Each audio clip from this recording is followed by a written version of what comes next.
congratulate my friend from Montana for his passionate and analytical and, in my view, correct assessment of this issue. I rise this afternoon in support and in encouragement of the public officials and the attorneys who will bring this case before the Supreme Court in argument tomorrow. I rise, as does my colleague from Mississippi, Senator Hyde Smith, in appreciation for the state legislature, where she and I both served before coming to Congress, and in appreciation for the governor and the legislature enacting the Gestational Age Act, which is the subject of this Dobbs case, which will be argued tomorrow.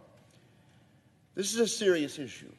It's an issue that will determine whether millions of American children have an opportunity to be born and to enjoy the good life in this, the greatest system of representative government that the world has ever seen. So it's a serious issue, but Mr. President, I'm happy today. I'm encouraged and hopeful today, and one of the reasons that I'm so encouraged is that the American people steadily over the decades have been moving in the direction of protecting life. This has not always been the case, and as my friend from Montana so accurately pointed out, we just know so much more. Science knows so much more today in 2021 than science knew and that Americans knew and the world knew back in 1973. And so we see more and more people becoming pro-life. Now, since 1995, the share of Americans who identify themselves as pro-life has jumped to 47% from 33. Well, you say, well, that's not that great. Of course, it leaves some folks undecided. But when you sort it out and become more specific, 2 out of 3 Americans support a ban on second trimester abortions. This is what the Mississippi law does. This is the law that will be allowed to stay in effect if the Supreme Court rules in favor of Mississippi based on the argument tomorrow. 4 out of 5 Americans oppose late-term abortions. And, you know, my friend, the distinguished senator from Montana, encouraged people within the sound of his voice to take their smartphones out and type in 15-week-old baby, and I did that. I don't know if the rules quite permit that yet, Mr. President, on the floor, but I dare say it's not the first time that has been done.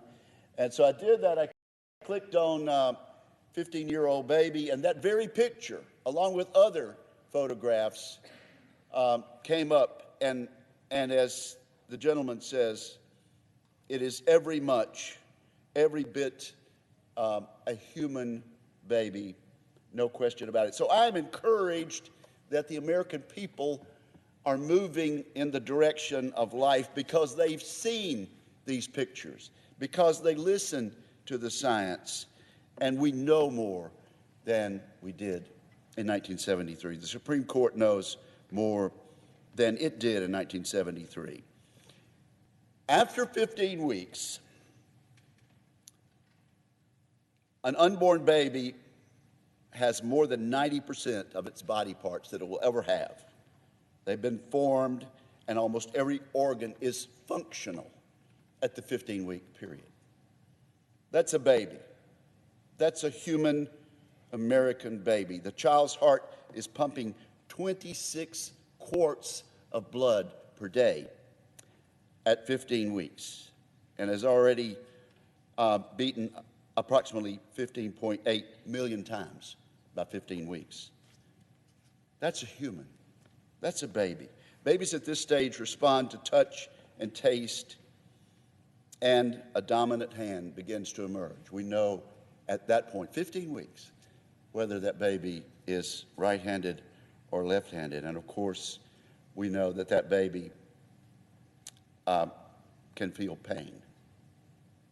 That baby deserves the constitutional rights that the gentleman from Montana mentioned of life and the pursuit of happiness as an American.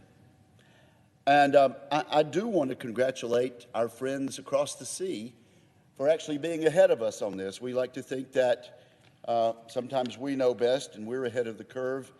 But it happens that almost every European country has legislation in place, rules in place, that are very much like the Mississippi law that will be in question tomorrow in the hearing.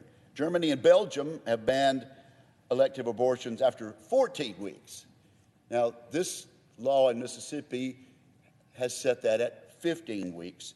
But Germany and Belgium, 14 weeks. Denmark, Norway, France, a very live and let live country, if ever I've heard of it, draws the line at 12 weeks. 12 weeks. So when the Supreme Court hears this case tomorrow, they will have an opportunity to decide to place the United States of America in the broad mainstream of international thought on this. There are so many reasons why I'm happy today and encouraged today that we have this opportunity to make a case based on the facts. And Mr. President, I will say this. My heart and my thanks go out to the millions of Americans right this minute who are doing what some think is a quaint thing, performing an act that many people are skeptical about at this point. But I stand with those millions and millions of Americans who are right at this moment praying for the Supreme Court, praying for wisdom in these 9 appointed and confirmed figures. They're praying for the right words to be said by the attorneys, and they're praying for the future of our great country. This is our opportunity, and we have every reason to believe that we're on the right side of history. And I stand with the people who are bringing this case, and I stand with the people of Mississippi and the millions upon millions of Americans who are praying for the right decision. And I yield to my good friend from across the river, the junior senator from Louisiana, and I know that my friend from Mississippi is also waiting to speak.